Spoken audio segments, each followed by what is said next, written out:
Il est un lieu magique et rempli d'histoire qui laisse sous le charme plus d'un visiteur. Le musée de la piscine de Roubaix. Cette piscine municipale fut construite entre 1922 et 1932 par l'architecte lillois Albert Barthes à la demande de Jean Lebas, maire de l'époque. Elle rouvre ses portes en octobre 2001, reconvertie en musée.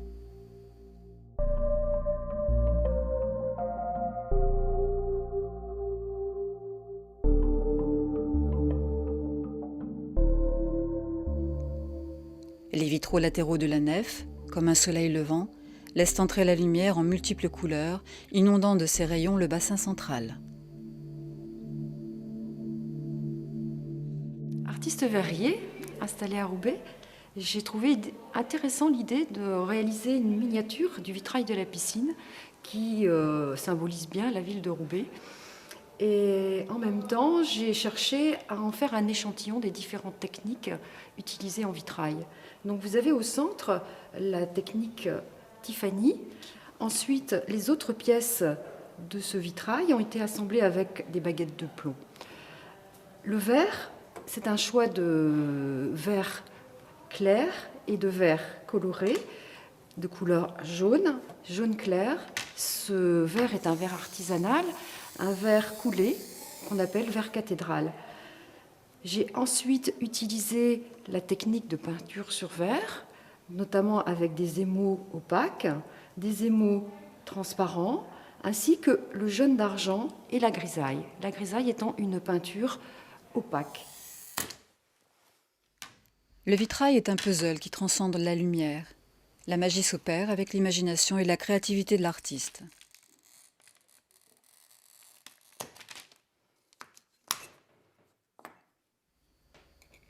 La technique du vitrail est très ancienne et n'a guère varié depuis le Moyen Âge. Elle a connu au cours du XVIe siècle quelques améliorations. Ainsi, pour la coupe du verre, le diamant a remplacé la tige chauffée au rouge.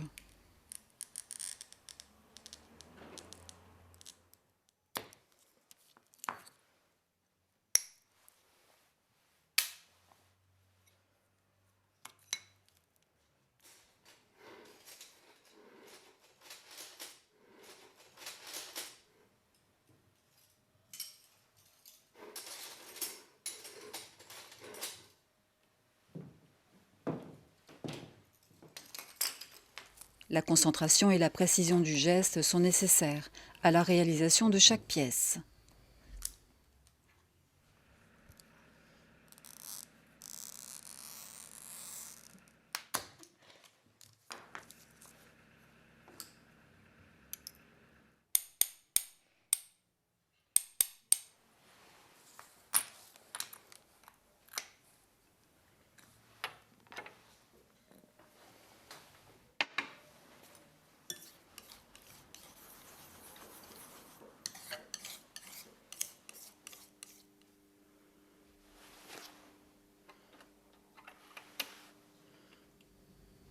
Les jaunes d'argent, les grisailles, les émaux sont les principales peintures destinées à ombrer, tracer, teinter ou satiner le verre.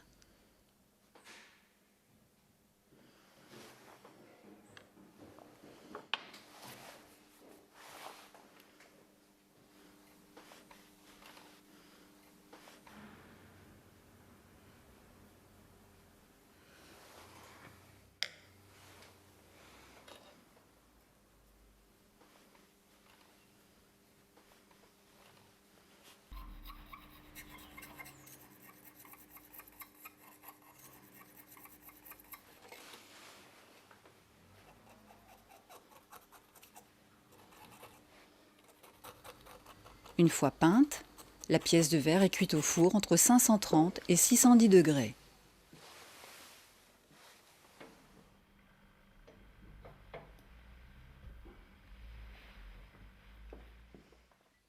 La cuisson sert à vitrifier les oxydes contenus dans la peinture et à les faire adhérer au verre de façon définitive.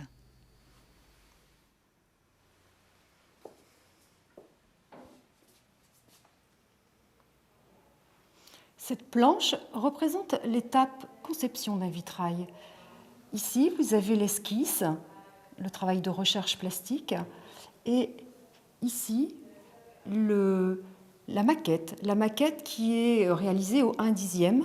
On a donc le tracé de plomb, les couleurs du verre, même parfois les textures de la matière. Et tout ça imprimé sur rhodoïde qui donne la transparence.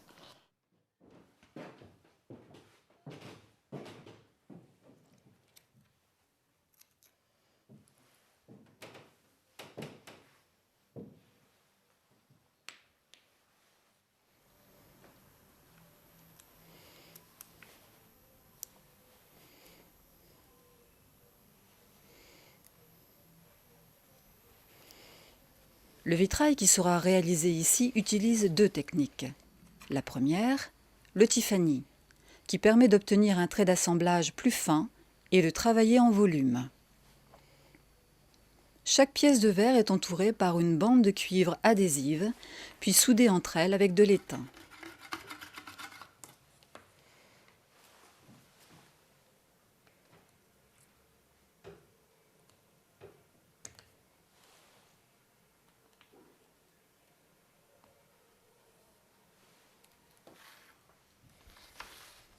La deuxième technique, dite méthode traditionnelle au plomb, consiste à enchâsser des pièces de verre coupées au millimètre près dans un rail de plomb en forme de hache. Les pièces sont ensuite soudées par des points d'étain aux intersections.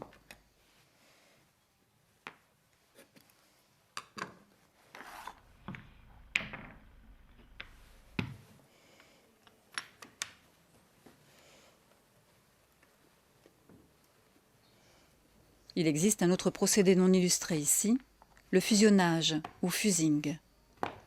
Celui-ci consiste à assembler des morceaux de verre superposés, dont l'ensemble est porté dans un four à son point de fusion pour former une seule pièce homogène. Le verre obtenu peut être thermoformé, à condition qu'il ait été bien recuit. Dans ce cas, la technique est appelée slumping.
C'est à Roubaix, dans l'ancienne usine de gaufres, Rita, que Martine Delmotte y exerce son art.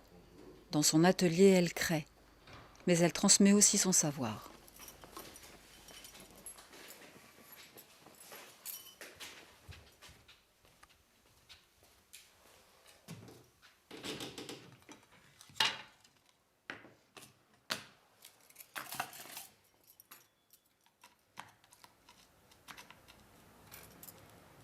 Attends. Tu vois, Sarah, ton coupe-verre, il faudrait que tu le tiennes beaucoup plus droit.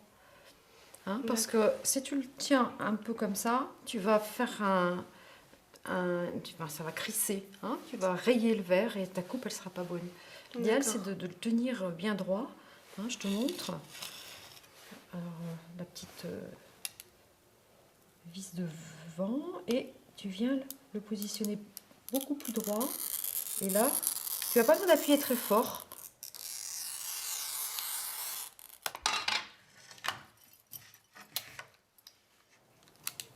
Cette œuvre s'appelle Maille, c'est l'œuvre magistrale de l'exposition, c'est une composition murale. Elle est constituée de 6 panneaux identiques, disposés de manière différente. La structure fait complètement partie de l'œuvre. La structure, bien sûr, soutient les vitraux, mais en même temps vient apporter un rythme.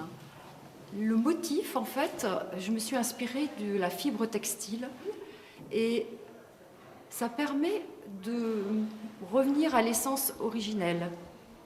Dans le sens où le travail de l'homme a un côté éphémère. Je trouve que ça illustre bien la métaphore tissu vivant, tissu urbain, l'idée de maille, d'interdépendance entre les gens.